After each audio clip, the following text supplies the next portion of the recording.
McDonald के अलग चुनाव क्षेत्र की बात गांधी जी ने तो कभी मानी नहीं। लेकिन मुसलमान, सिख और ईसाइयों को तो अलग चुनाव क्षेत्र दिए गए हैं। वो उसका विरोध क्यों नहीं करते?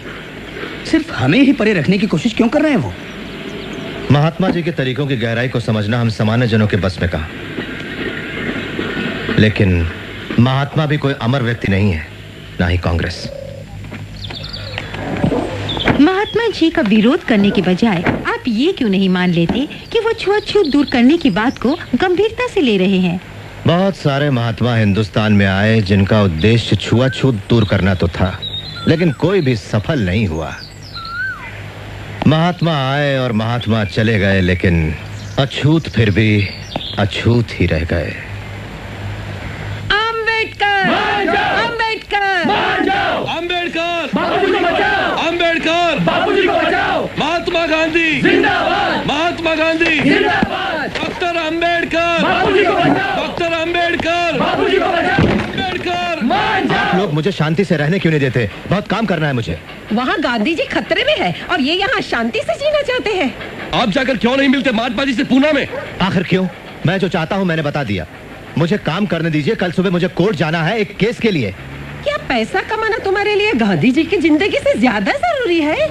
मैडम पेरिन और मिस्टर ठक्कर, आप नहीं जानते आप क्या कर रहे हैं। आपके नेताओं को रोजी रोटी की कोई चिंता नहीं होती होगी। अगर मैं काम नहीं करूं तो खाओ क्या, मेरा परिवार भूखों मरेगा। मुझे अकेला छोड़ दीजिए। डॉक्टर अंबेडकर, दुनिया भर से हमें तार मिल रहे हैं जिनमें गांधी जी की जिंदगी बचाने की प्रार्थना की गई है। महात्मा जी को बचाना ही चाहिए, लेकिन हमारे हकों के सामने आप गांधी जी की जिंदगी का प्रश्न आखिर क्यों खड़ा कर रहे हैं? आप चाहे तो मुझे फांसी दे दीजिए, लेकिन अपने लोगों के हकों की बलि नहीं चढ़ाऊंगा सिर्फ गांधी जी की जिंदगी बचाने के लिए। आप गांधी जी से विनती करें कि वो अपना उपोषण एक हफ्ता विलंबित करें और फिर हल ढूंढिए इस समस्या का। से बात मनवा लेने के अपने तरीके हैं, हमें भी अपनी इच्छा शक्ति दिखानी होगी। उपवास शुरू करके उन्होंने तो हमें खलनायक ही बना दिया। कौन है? बापू। धन्यवाद।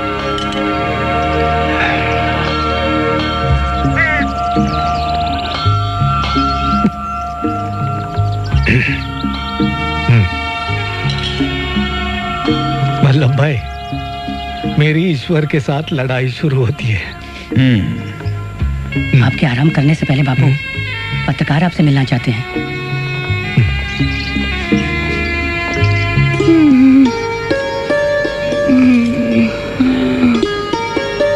रमा, अरे आप लेटी रहो, आराम करो। आपके लिए खाना लाती हूँ। नहीं रमा, तुम मत उठो, मैं खाना लाती हूँ। लेटी रहो। तुम दवाई तो ले रही हो ना? क्यों लड़ रहे हैं आप गांधी बाबा से? ये तो मेरे भाग्य में है। ना लड़ो तो हमेशा ऐसे ही रह जाएंगे।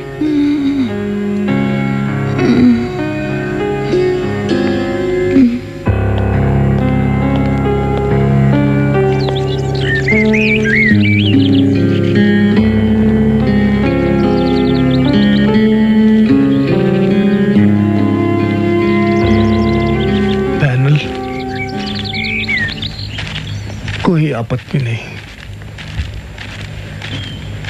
लेकिन मैं डॉक्टर अंबेडकर से पहले मिलना चाहूंगा।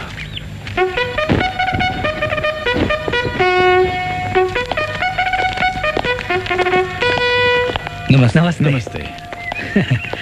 चलिए।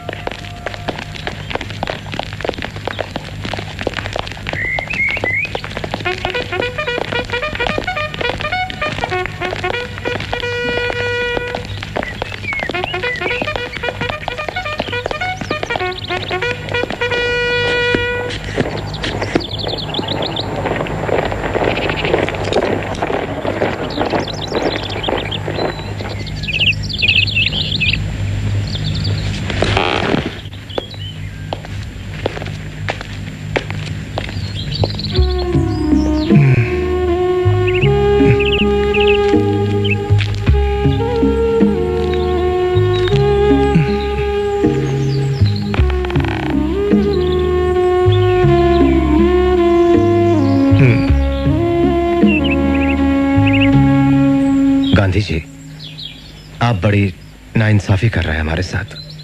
यह तो मेरी मजबूरी है। आपका क्या सुझाव? मुआवजा, अलग चुनाव क्षेत्र की मांग छोड़ने का। मैं समझ गया। आरक्षित सीटें, पर उनकी संख्या में समझौता होना चाहिए। मेरी बात सुनो अंबेडकर, मैं सदैव आपके साथ हूं। आप अछूत हो जन्म से, मैंने खुद को अछूत मानना अपना लिया है। आप मुझे बचाना चाहते हैं, मैं जानता हूं। जी गांधी जी, मैं अलग चुनाव क्षेत्र की बात पर अड़ नहीं रहा हूं सिद्धांतों की वजह से। हमारा मानना है कि अल्पसंख्यक विधानमंडल में भेजने के लिए ऐसे लोग छांटें जो सिर्फ नाम के नहीं, उनके असली प्रतिनिधि हो। बहुत अच्छे, लेकिन ऐसा क्यों कि कुछ सीटों के लिए पैनल और कुछ के लिए सीधा चुनाव?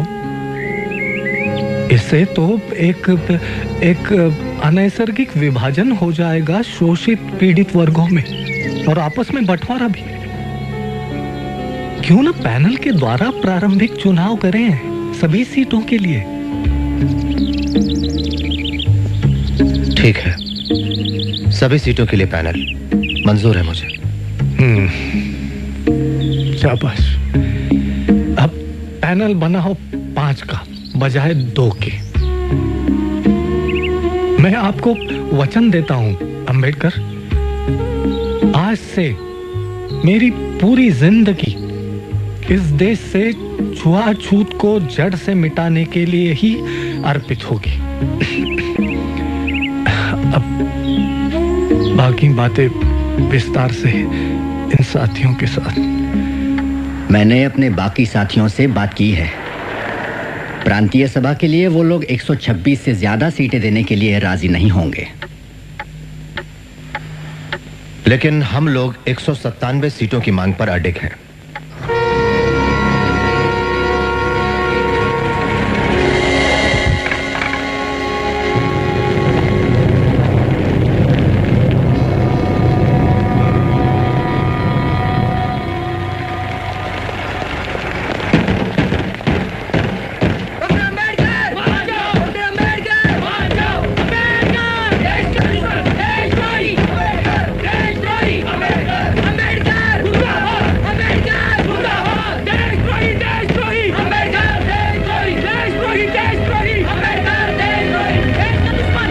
धमकी भरे पत्र मिल रहे हैं डॉक्टर साहब। इस तरह जान खतरे में डालना ठीक नहीं है।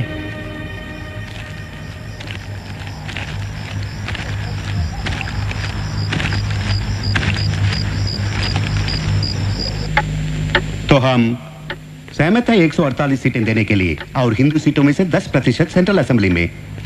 लेकिन प्राथमिक चुनाव की व्यवस्था 10 साल के अंत में खत्म होनी चाहिए, और आरक्षित सीटों का सवाल अगले 15 साल तक जनमत से तय किया जाना चाहिए।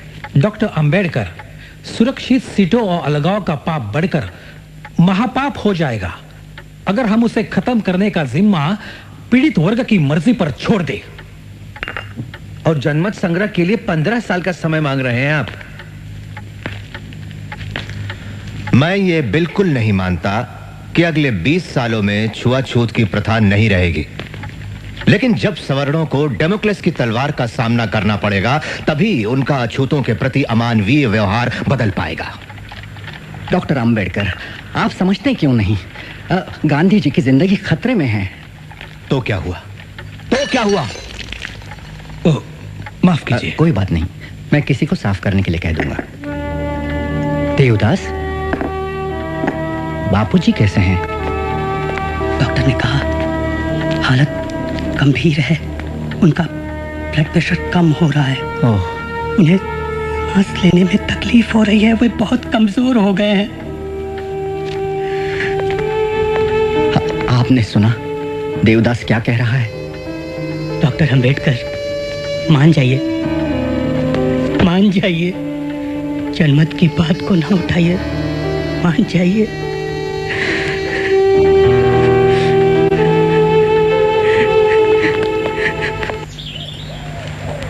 मैंने इनकी बहुत सारी बातें मान ली हैं बापूजी।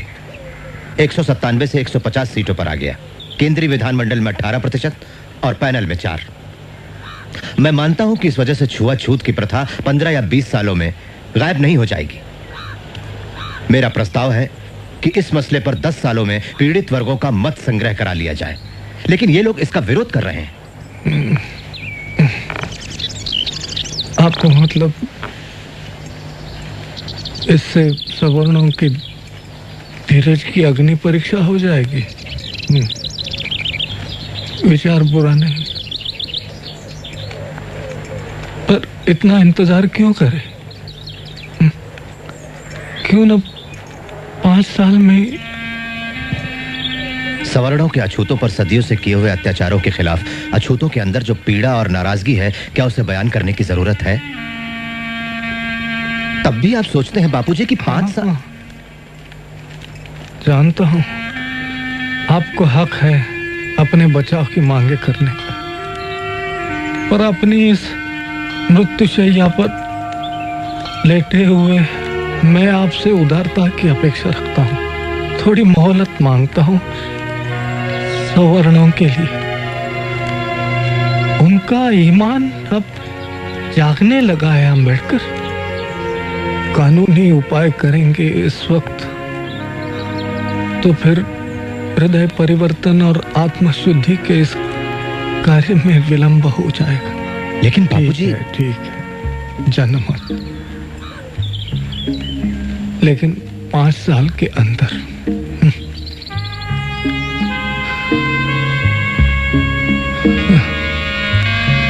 5 साल या मेरी जिंदगी।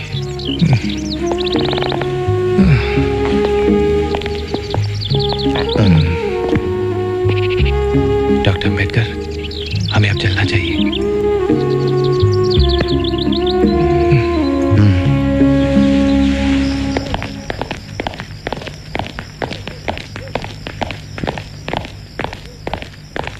मिस्टर गांधी और डॉक्टर अंबेडकर के बीच लंबे समय से चला आ रहा आमना सामना आज आखिर पूना करार के रूप में खत्म हो गया। डॉक्टर ने इस पर जनमत संग्रह की शर्त के बिना दस्तखत करना कबूल कर लिया है। इस समझौते पे डॉक्टर अंबेडकर और पंडित मालवीय दस्तखत करेंगे। इससे गांधी जी का दीर्घ कुपोषण भी समाप्त हो जाएगा। मां फलेषु कदाचन मां कर्म फल हेतुर्भु माते संगोस्त्वकर्मणि।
डॉक्टर अंबेडकर, एक बार फिर लोगों के मन में आप गुस्से की वजह बन गए। मैं क्या कहूं मिस एप्स्टाइन, ये मेरा दुर्भाग्य है। इसमें कोई अतिशयोक्ति नहीं कि आज इस देश के हिंदुओं के दिल में सबसे ज्यादा नफरत मेरे लिए है। मुझे देशद्रोही करार दिया गया, नाशक ठहराया गया हिंदुत्व का, इस देश का सबसे बड़ा दुश्मन करार दिया गया। लेकिन जब ये धुआं हट जाएगा और जब इतिहासकार निष्पक्ष होकर मेरी जिंदगी का वापस लेखा जोखा करेंगे, तब उन्हें जाकर मेरी देशभक्ति का एहसास होगा। ऐसा अगर नहीं हुआ तो? नहीं हुआ तो मैं परवाह नहीं करता। मैं जानता हूं कि पीड़ित वर्गों का मेरे काम में असीम विश्वास है। ये पक्का है कि मैं उनके दिल में हमेशा बसा रहूंगा।